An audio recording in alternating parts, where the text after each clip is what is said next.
சாமியோடைய மு முதல் உள்முகத் தோற்றம் ஃபர்ஸ்ட்டு வாரணாசி காசி விஸ்வநாதர பார்க்கும்போது, ஃபர்ஸ்ட் அவர் எத்தன வயசு இருக்கும்? அந்த டைம்ல ஃபர்ஸ்ட் அவருக்கு ஏற்பட்ட அந்த மாற்றங்கள் என்னங்க?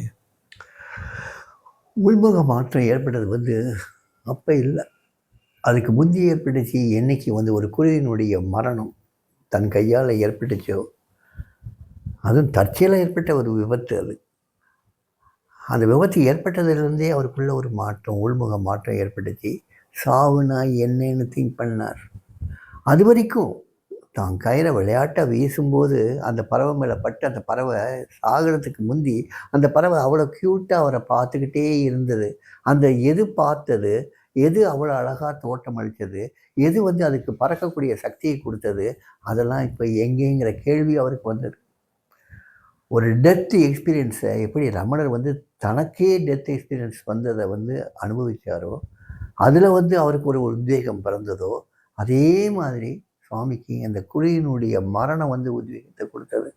மரணம்னா என்னங்கிறத காட்டினது. இந்த சரீரத்தினுடைய நிலையாமையை காட்டினது. அதை கொடுக்கக்கூடிய துக்கத்தை காட்டுச்சு. அதை கடைசியில கங்கையில விடும்போது, அவரோட சேர்ந்து இன்னும் ஏதோ உள்ள இருந்த அழுக்குகள் எல்லாம் அந்த கங்கையில போயிடுச்சு.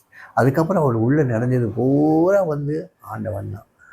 அந்த சிருஷ்டியினுடைய அந்த ஏக்கம் தான் அவருக்குள்ள இருந்ததை பார்த்தார். அதுக்கு கபாடி பாபா உதவி பண்ணார். அவர் சொல்லித்தான் காசிக்கு போகிறார்.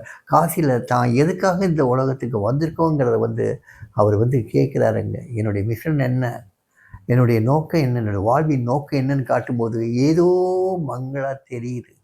ஏதோ மங்களா தெரியுது. ஏதோ ஒன்று அவரை தன்னை மீறின ஒரு தியானத்தில் ஆழ்த்துது. ரொம்ப நேரம் கழித்து நான் விழித்து எழுதுறாரு. எழுந்ததுக்கப்புறம் ஏதோ ஒன்று தெரிஞ்ச மாதிரி இருக்குது, தெரியாத மாதிரி இருக்குது.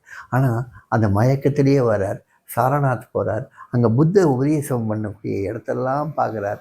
அவர் காலடி பட்ட இந்த இடத்துல புத்தர் நடந்திருப்பாரோ, இந்த இடத்துல அவர் உட்கார்ந்துருப்பாரோ எண்ணங்கள்லாம் அவருக்கு அடுத்தடுத்து வருது. அதில் ஒரு மாற்றம். அதுக்கப்புறம் வேறு கயா போகிறார். கயா போயிட்டு அந்த கங்கையை பார்க்குறார். எல்லாம் பார்த்துட்டு திருப்பி வந்து நர்மதா போய் கபாடியாவை பார்த்து தனக்கு ஏற்பட்ட அனுபவங்களை சொல்லும்போது அவர் அப்படி மகிழ்ச்சி அடைகிறார். 16 வயசு. அதே மாதிரி ரமணருக்கும் 16 வயசில் தான் அந்த இது வந்தது, விழிப்புணர்ச்சி வந்தது. அவர் 16 வயசில் அண்ணாமலையை தேடி வந்தார். இவருக்கு 16 வயசில் வந்து அந்த உள் உணர்வு விழிப்படைஞ்சது. அதுக்கப்புறம் வந்து கொஞ்ச நாள் வந்து படிக்க வேண்டிய காரியங்கள் இருந்தது. இன்னும் சில காரியங்கள் உலகியல் தர்மங்கள் சில செய்ய வேண்டிய நிர்பந்தம் இருந்தது.